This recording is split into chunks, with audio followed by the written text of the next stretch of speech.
There was a man who had spent 38 long years lying on a mat crippled. And Jesus met him one day and put him on his feet again. It took him by complete surprise. He was lying under a porch near a pool at Bethesda in Jerusalem. Herod the Great had built that big place, and the shape of an angel was etched into the wall, and those who lay there all believed that occasionally an angel would stir the waters, giving them healing properties, but only to the first person who got in after the waters were stirred. Well, that was a problem for a cripple. He needed help to get anywhere. All around him were other poor unfortunates, the sick, the blind, the lame, the paralysed. Were these his friends? No, they were his competitors, to get in first. They looked a pathetic sight lining up for the dash to the pool. They never knew when those waters would get stirred, so lying around is what they did. He felt lonely, useless, wasted and frustrated. He was a poor, helpless beggar at the mercy of anyone with just a little bit of compassion. Well, the rest of his body worked, a long time ago, that is, before it wasted away from lack of use. And he'd hear people say, "Thank God I'm not like that poor unfortunate." Well, what's God got to do with it? He figured he must be on God's cursed list, abandoned and worthless. He had all but given hope of being cured, but he stayed at that place. Its name Bethesda means house of grace. Well, he sure needed grace. He had nothing to commend himself. He watched able-bodied people come and go. They had a life. He just existed, with nothing but hopes and dreams and no one to help him. Not even those pious religious leaders. They were the upper class, keeping everyone in their place with their petty laws. Well, he didn't take much keeping in his place. They had him where they wanted him, under control. He was the bottom of society. Well, one day, the city of Jerusalem was getting ready for one of its annual feasts. These were good for the local tourist industry, but visitors stared at invalids, making them feel like animals in a zoo. They begged for coins, but it was humiliating. Well, a certain man picked his way through the others, and he came right up to our cripple on his mat for no apparent reason, and he's got a crowd with him. And he asks them, "Do you want to get well?" Well, what a question! It stirs him up. No one else cares what he wants. I mean, that's why I stay at this place? Well, at least that's where they dropped me many years ago, and I haven't had the means of going anywhere else since. And he looks up to the man who asked the question, and he's smiling. He's not mocking or joking, and there's a kindness and a focus on his face, directed straight at him. Not anyone else. He is important to this man. He gives him all his attention, and he asks what he wants and what he hopes for. He's more than just a cripple to this man. He's a person with hopes and dreams and desires, and a spark of hope is lit within him. And out of his mouth comes all that's been stored up inside him, and it's not good. "Lord, I don't have anyone to put me in the pool when the water is stirred up. I try and get in, but someone else always gets there first." Did he just call him Lord? Well, how did he know that? He surprised himself. Lord, there's something more about this man. He cares about me. And out from his withered heart comes all the rubbish that he is blaming. He's blaming other people. No one cares and no one helps and nobody cares. He's blaming the angel. He stirs up the water, but never when I'm ready. He's blaming himself. I try to get in, but I never succeed. I'm a useless cripple. And he's blaming his neighbours. They're not taking turns and it's just not fair. All this self-pity comes spewing out like vomit out of his stomach and leaves him feeling empty. He's nothing more to say. His entire strategy spoken out to this kind man. He's at a standstill. He's lying still. He's still a cripple, lying on his mat, empty. Well, the man speaks again. Well, his first words lit up a spark within, but his next words set off a raging fire. "Get up, pick up your mat, and walk." Catching him by complete surprise, these words go straight to his heart, bypassing his mind. He's just stated everything he's tried, and it has been useless. His limbs, his mind, his neighbours, his beliefs, everything useless. That outburst opens him up to trying a new way, obeying this man's command. And that is just what he does. "Get up," the man said, and as he obeys, his head changes, muscles grow, nerves send messages, ears bring balance. He does it. He's upstanding. Power surges through his whole body, and he is standing in an upright position, and no one is helping him. He's doing this all by himself. He's not thinking about how, he just hears the command, and he does it. "Pick up your mat," the man had said. So he bends down, he gathers his mat in his hands, and he straightens himself, and he carries his mat. "And walk." Just as he commanded, he puts one step out and then the other under his own strength, just as he was commanded. Immediately he does it. He needs no training, no education, just a command, believed and obeyed in one moment of time. Well, just as well, the man didn't give him any time to think about it. He would have thought, "I can't do this. I haven't done it for decades. Muscles don't work." No, he just hears, believes, and he does. He takes a few steps, mat under his arm, amazed at what he is doing. And when he looks back, the man's gone, disappeared into the crowd. People are staring at him as amazed as he is. He's standing up by himself under his own strength because he believed a command from this man. What man? Where? Who? Well, just then some religious leaders step forward, and they are looking grumpy. "This is the Sabbath." "So?" "The law forbids you to carry your mat." "What law? Whose law?" "The man who made me well said to me, 'Pick up your mat and walk,' and I'm just obeying orders. I've spent 38 long years not carrying my mat. You never helped me all that time, and now when someone does put me on my feet, you want me to disobey him." I'm feeling threatened. "Who is this fellow who told you to pick your mat up and walk?" Well, the man doesn't know. Well, one thing is obvious, they don't like him one bit.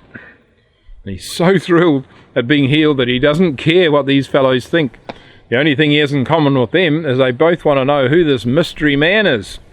Well, they've got different reasons. He wants to know who healed him, and they want to know who gave him the command to carry his mat. They seem more concerned about mat carrying than the remarkable event that a long-time cripple is suddenly healed. They leave him and they are not happy. Well, our cured man really wants to know who this man is that not only healed him, but makes the religious leaders so grumpy. He's now one of the crowd, able-bodied and loving it. "Aren't you the man on the mat?" someone asked. "Yeah, that's me, but this man told me to..." And he tells them the whole story. And he makes his way towards the temple. It seems like a good place to go to thank God for what's just happened to him. Well, later, the man finds him again. And just like before, he stepped through all the other invalids to see him. And this time, he picks him out of the crowd. And he introduces himself as Jesus. Well, he doesn't waste words. Jesus says to him, "See, you are well again." His whole life flashes before him. Again, yes, that's right. 38 long years ago, he used to be well, but then he got crippled. And now, he's well again. And what of the future? Well, that is exactly what this man has come to talk to him about. And he says to him, firm but kind, "Stop sinning, or something worse may happen to you." Well, these words penetrate right through that healed man. Every word from this man, Jesus, both exposes the rot within and also heals it. His first words exposed his failed strategy to get his physical body healed, and he healed it anyway. And these words expose his rotten soul, and he's guessing that this Jesus has the power to heal that too. Well, the crippled state of his body was plain to everybody, but the crippled state of his soul was plain only to himself. When he lay on the mat, he was jealous of those who walked, coveted their abilities, greedy for money without working, lusting after the ladies going by, self-pity and a cold heart towards God. He was envious of others, he got in the pool first, he had folly from laying around idle for so long, sloth, and on it goes. I'm a sinner, all right, he thought. I've got a bleak track record of sins. Well, the Pharisees had used him as an example of a man so full of sinning and suffering that this is what he deserves. But Jesus says, stop sinning. His words cut deep into the other thing he feels helpless to do, to stop sinning. Well, Jesus' first instructions came with power to walk. So he figures that this instruction also comes with power to do it. So he decides there and then to stop sinning. And the first command came with a powerful motive, to leave a horrible life as an invalid. Well, the second command comes with an even stronger motive. It was bad enough being a cripple, but Jesus says something worse will happen if he doesn't stop sinning. Well, what could be worse than being a cripple all your life? He knows what Jesus is getting at, because just south of Jerusalem is a deep, narrow valley called Hinnom, where rubbish goes. It's an evil place. Their ancestors who turned away from God sacrificed children in the fire there to the gods of Baal and Molech. It stays on fire all the time, fueled by more and more rubbish which people throw in there. And it stinks badly, reminding them of hell, where souls go who die in sins. Lying around a cripple at Bethesda is like a 5-star hotel compared to being dumped into that place. He does not want to go there. But he has this long track record of sinning.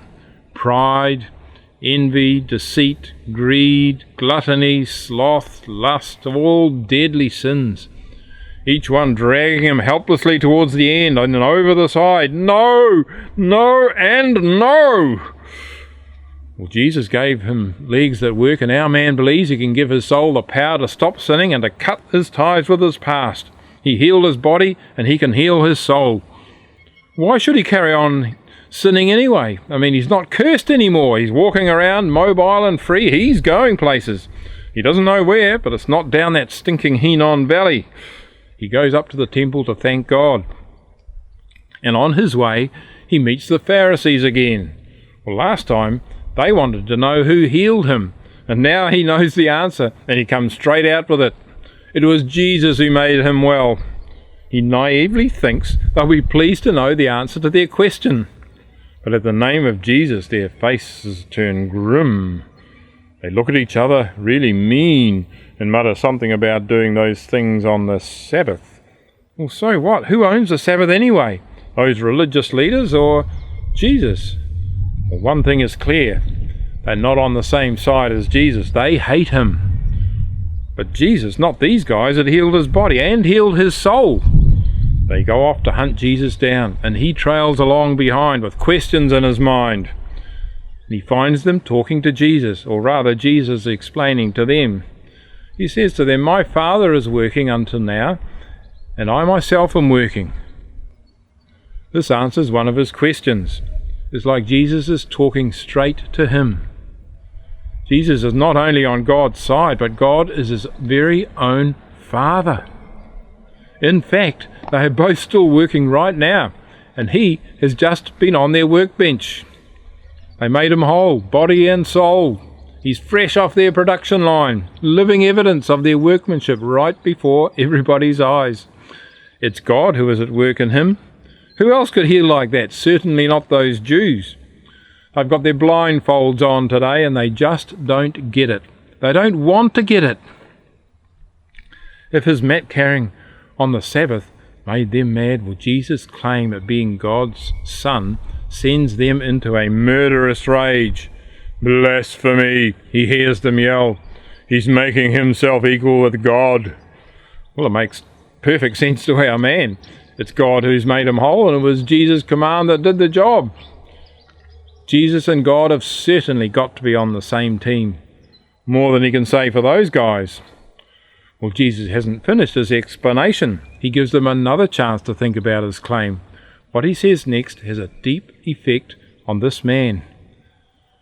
It takes his long, horrible life and picks it up and bathes it in the warm love of the Heavenly Father.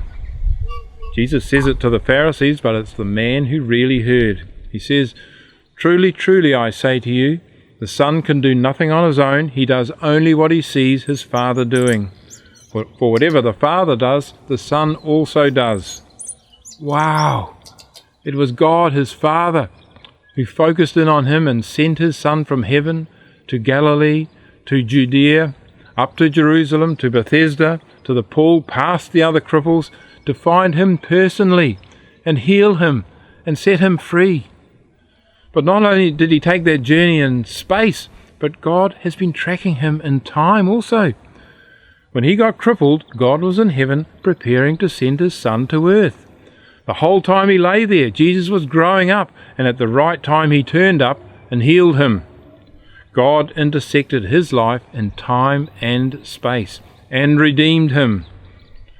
Well, Jesus didn't stay in Jerusalem very long, but he came back on a Passover feast 2 years later, and by this time a sinister plot had been hatched to get the Romans to put him to death by crucifixion. He'd done nothing wrong, but he paid the ultimate price. The price that was on that crippled man's head for all his sins.